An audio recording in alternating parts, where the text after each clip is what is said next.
ప్రశ్నించే గళాన్ని నొక్కేసింది ఎవరు? ప్రజల్లో చైతన్యం రగిలిస్తోన్న రచయిత యూట్యూబర్ బొగ్గుల శ్రీనివాస్ను హతమార్చింది ఎవరు? బొగ్గుల శ్రీనివాస్కు అసలు శత్రువులు ఎవరున్నారు?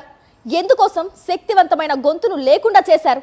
పాలేరు వాగులో శవమై కనిపించిన బొగ్గుల శ్రీనివాస్ అనుమానాస్పద మృతి ఘటన వెనుక ఏం కుట్ర ఉంది? ఆయన్ను అంతమొందించాలి అని అనుకున్నది ఎవరు? ఎందుకు? రెండు తెలుగు రాష్ట్రాల్లో ప్రకంపనలు సృష్టిస్తున్న బొగ్గుల శ్రీనివాస్ మరణంపై ఫోకస్. కర్నూలు జిల్లా నందికొట్కూరు మండలం అల్లూరి గ్రామానికి చెందిన బొగ్గుల శ్రీనివాస్ మంచి రచయితే కాదు, సమగ్ర సాహిత్య పరిశోధకుడు కూడా. జ్ఞానపీఠ అవార్డు గ్రహీత రావురి భరద్వాజ మొత్తం రచనల్ని వెలుగులోకి తీసుకురావడమే కాకుండా వాటిపై పరిశోధన జరిపారు. కొన్నేళ్లుగా యూట్యూబర్గా పాపులర్ అయ్యారు. సామాజిక రాజకీయ అంశాలపై ఎప్పటికప్పుడు స్పందించే బొగ్గుల శ్రీనివాస్ ఖమ్మం జిల్లా పాలేరు వాగులో అనుమానాస్పదంగా శవమై కనిపించారు. పాలేరు వాగులో కారు పడిపోయిన ఘటనలో ఆయన చనిపోయారని ముందుగా అనుకున్నా ఆయన మృతదేహంపై గాయాలను పరిశీలించిన మీదట అది ఖచ్చితంగా హత్య కావచ్చునని అనుమానించారు. పోలీసులైతే అనుమానాస్పద మృతి కేసుగా నమోదు చేసి దర్యాప్తు చేస్తున్నారు. వాగులో కారు పడిపోయే సమయంలో కారు నడుపుతోన్న వ్యక్తి అక్కడి నుండి పారిపోవడాన్ని స్థానికులు చూసి పోలీసులకు సమాచారం అందించారు. వెంటనే పోలీసులు బృందాలుగా ఏర్పడి గాలింపు మొదలుపెట్టారు. పారిపోయిన వ్యక్తి హైదరాబాద్లో పోలీసులకు లొంగిపోవడానికి ప్రయత్నం చేస్తోన్నట్లు ప్రచారం జరుగుతోంది. అతనితో పాటు కారు యజమానిని కూడా అదుపులోకి తీసుకుని విచారించేందుకు పోలీసులు సిద్ధమయ్యారు. నిజంగానే కారు ప్రమాదంలోనే బొగ్గుల శ్రీనివాస్ మరణించారా, లేక ఆయన్ను అంతకు ముందే హతమార్చి కారులో అక్కడి దాకా తీసుకువచ్చి ప్రమాదంగా చిత్రీకరించారా అన్నది పోలీసు దర్యాప్తులో తేలాల్సి ఉంది. బొగ్గుల శ్రీనివాస్కు శత్రువులు ఎవరైనా ఉన్నారా అన్న కోణంలోనూ పోలీసులు దర్యాప్తు చేపట్టనున్నారు. గతంలో అయితే బొగ్గుల శ్రీనివాస్కు జనసేన నేత పవన్ కళ్యాణ్ అభిమానుల నుండి బెదిరింపులు వచ్చాయని ఆరోపణలు వచ్చాయి. ఆ సమయంలోనే ఆయన ప్రాణాలకు ముప్పు ఉందన్న కారణంతో తెలంగాణ ప్రభుత్వం బొగ్గుల శ్రీనివాస్కు ప్రత్యేక భద్రత కల్పించింది. జన సైనికులు బొగ్గులను బెదిరించడానికి కారణాలైతే ఉన్నాయి.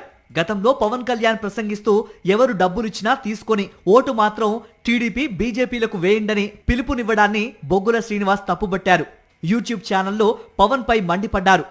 ఓటుకు 8,000 10,000 తక్కువ కాకుండా తీసుకోండి, పంచుతున్నాడు తీసుకోండి. ఓటుకు 8 10,000 కాకుండా తీసుకోండి, కానీ ఓటు మాత్రం టీడీపీకి బీజేపీకి ఓటు వేయండి అన్నాడు. అప్పుడు ఎంత నీతివంతంగా ఒక్కసారి మాట్లాడుకుందాం. పవన్ కళ్యాణ్ హఠావో పాలిటిక్స్ బచావో పేరు మీద బొగ్గుల శ్రీనివాస్ పుస్తకం రాశారు. అది 8 లక్షలకు పైగా కాపీలు అమ్ముడుపోవటం అప్పట్లో సంచలనం సృష్టించింది.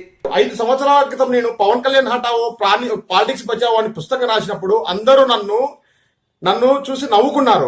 ఈ రోజు తెలుగు ప్రజల యొక్క డెసిషన్ తీసుకొని నేను ఆ భీమవరం గాజువాక ప్రజలకు నేను ఎంత పాదాభివందనం చేస్తున్నానంటే నా పుస్తకం కంటే కూడా మీరు చాలా గొప్ప తీర్పు ఇచ్చారు. పవనిజం ముసుగులో పవన్ కళ్యాణ్ రాష్ట్ర ప్రజలను మోసం చేస్తున్నారని బొగ్గుల నిప్పులు చెరిగారు.